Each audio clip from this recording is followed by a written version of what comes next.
Bonjour à tous. Donc moi je m'appelle Maxence, j'ai été diplômé en juin dernier. Donc pareil que précédemment, je vais repartir de mon TPER. Donc alors déjà de base, le TPER c'était un exercice que j'appréhendais beaucoup parce que je connais mes capacités, je savais que j'étais pas un écrivain. Donc il fallait vraiment que je puisse trouver un sujet qui me plaise.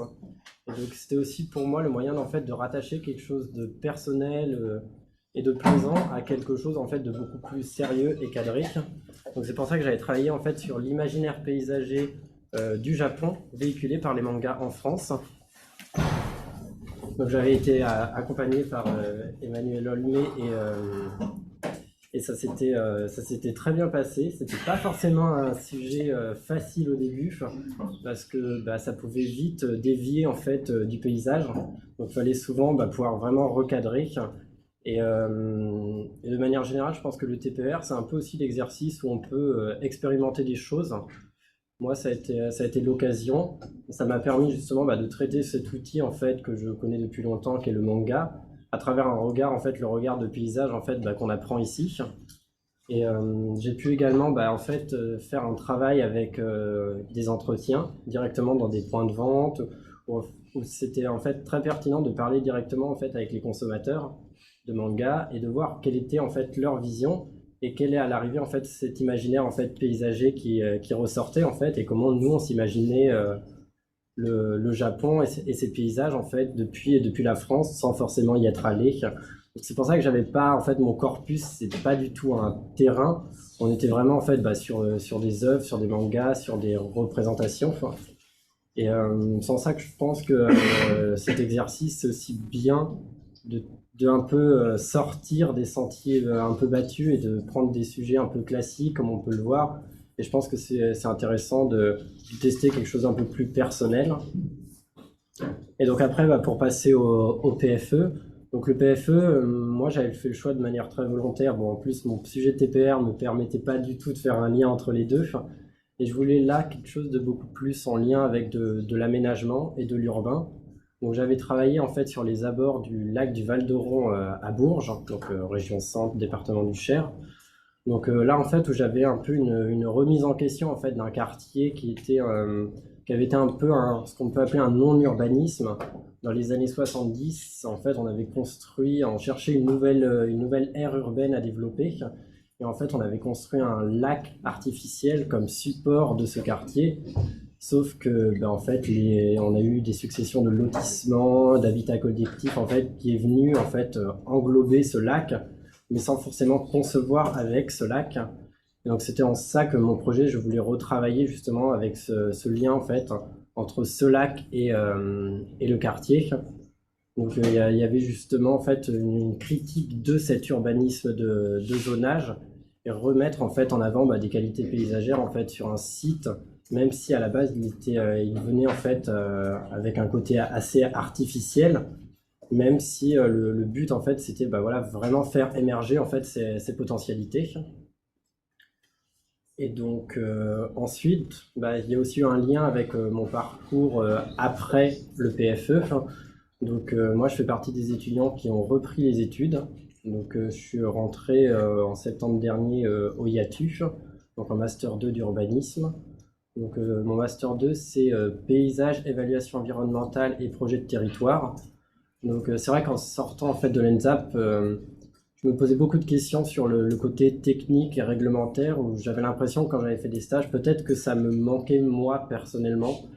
Et il fallait vraiment que je puisse en fait combler ce côté-là avant vraiment de pouvoir me lancer en temps plein, en tant que diplômé dans une agence.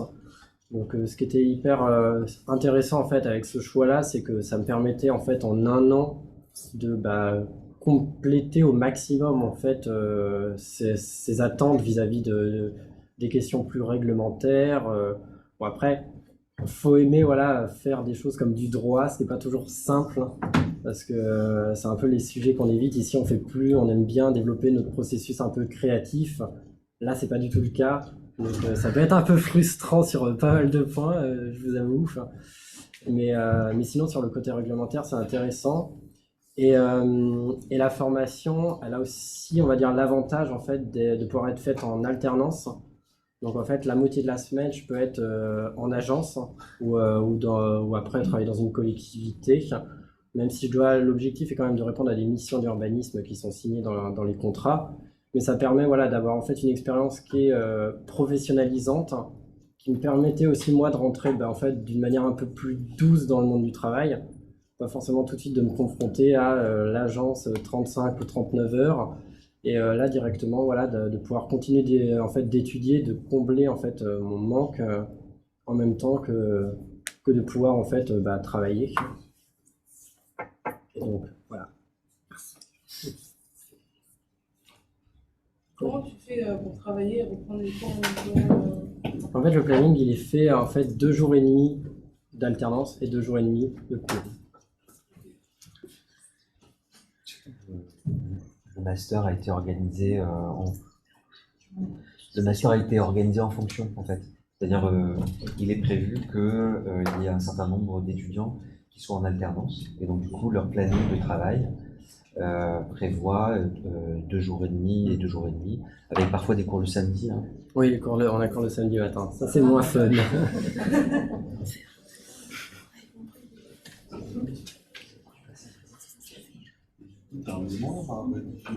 Moi j'avais 2 questions par rapport à ton alternance. Est-ce que c'est toi qui l'as trouvé ou c'est ton école qui en proposait et est-ce que c'est difficile d'en trouver une si c'est vous qui n'avez pas cherché?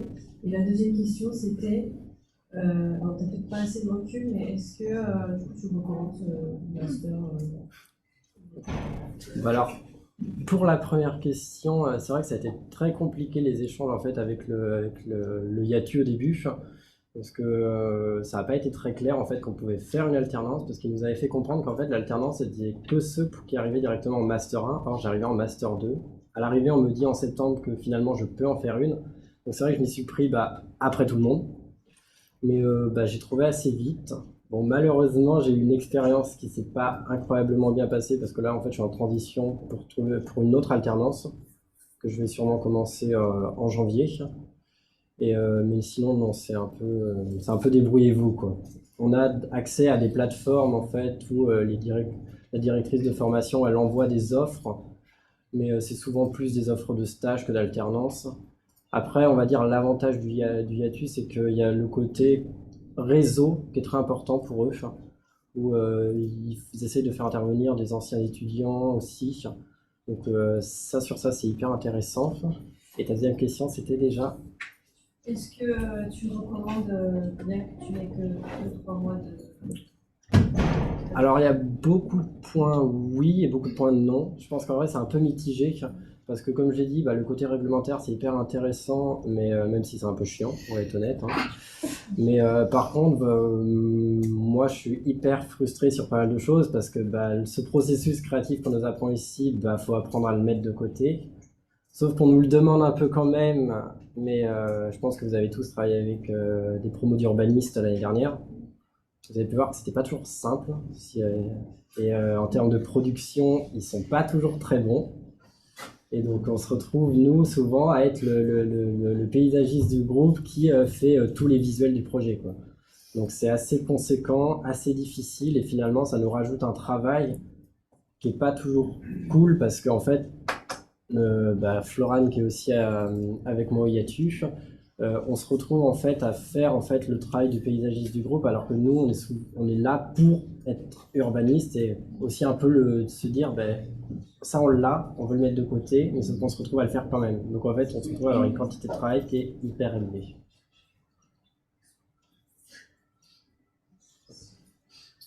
Il y a aussi d'autres facs en France. Oui, pardon.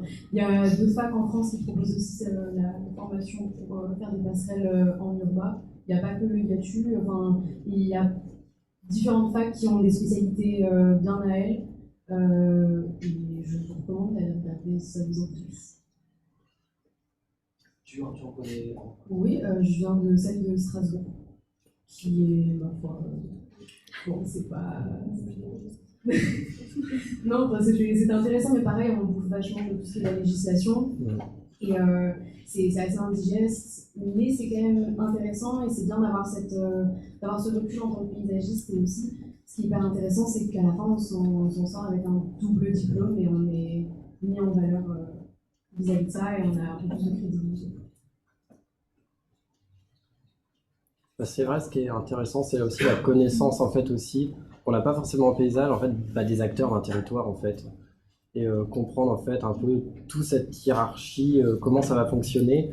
Et c'est vrai qu'on le voit un petit peu avec certains cours que je pense qu'on a dû avoir en DEP 1, c'était avec vous. Et on le voit, mais finalement, on l'approfondit peut-être pas assez, ou quand on sort, on s'en rappelle plus. Et je pense que c'est bien aussi de connaître en fait avec qui on travaille et voir aussi bah, si jamais on fait de la maîtrise d'œuvre, hein, voir aussi comment ça se passe aussi en maîtrise d'ouvrage. Ça permet aussi d'avoir un regard en fait sur les deux côtés pour aussi professionnellement parlant avoir peut-être un meilleur échange avec eux.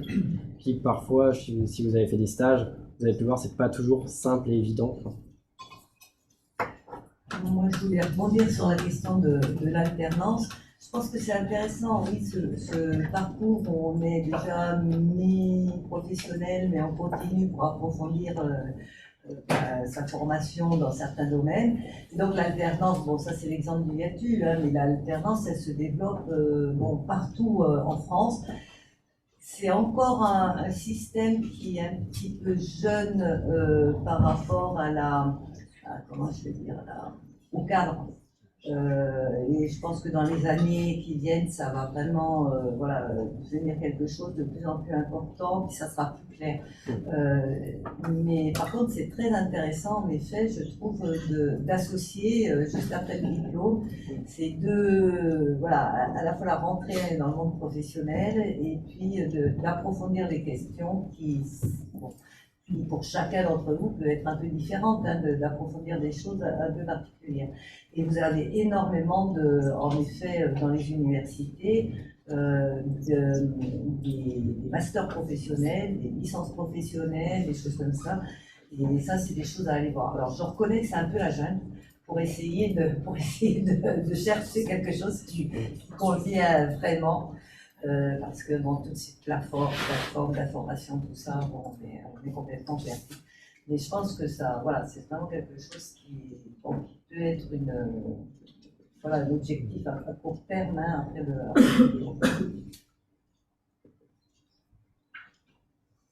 Moi, je voulais rebondir sur la question du réseau que tu as évoqué, qui me semble être très très importante, notamment parce que finalement, dès qu'on sort, on a la nécessité de se positionner par rapport à un réseau de professionnels.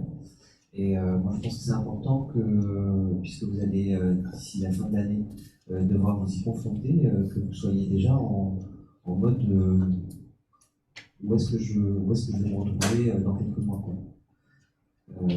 Et peut-être que ça débute aujourd'hui avec cette prise de contact avec vous. Si ce n'est pas déjà le cas, moi je pense que moi je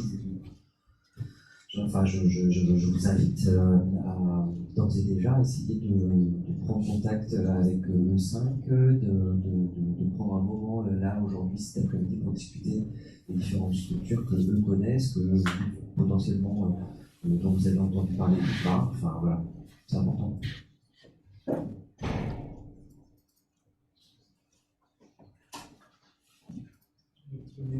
C'est quoi le 5?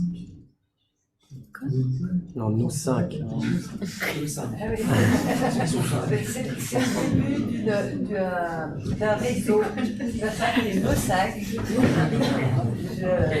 Vous ne connaissez pas, mais nous on avait des souvenirs quand on était gamin de petits romans policiers par les héros étaient des ados, ça s'appelait le club des 5. On commençait par le club des 5 et augmenter le truc. Voilà, quelqu'un va prendre des choses officiellement, vous allez élire un président, etc. et vous organisez. Des costumes avec des covers. J'évoque le sujet parce qu'on se pose la question là, depuis quelques temps des fameux alumni. Qui est quelque chose qui est très balbutiant dans notre formation et qu'il faudrait qu'on développe. à l'UNI, contact avec les anciens. étudiants. Ah, ok. Donc faire un réseau des Des anciens étudiants, poster des étudiants de stage, d'alternance. Ok, d'accord. Et le projet des scènes, C'est cool, tu vois, que nous, on puisse avoir le système. Bah ouais, parce qu'il y a l'école, c'est aussi.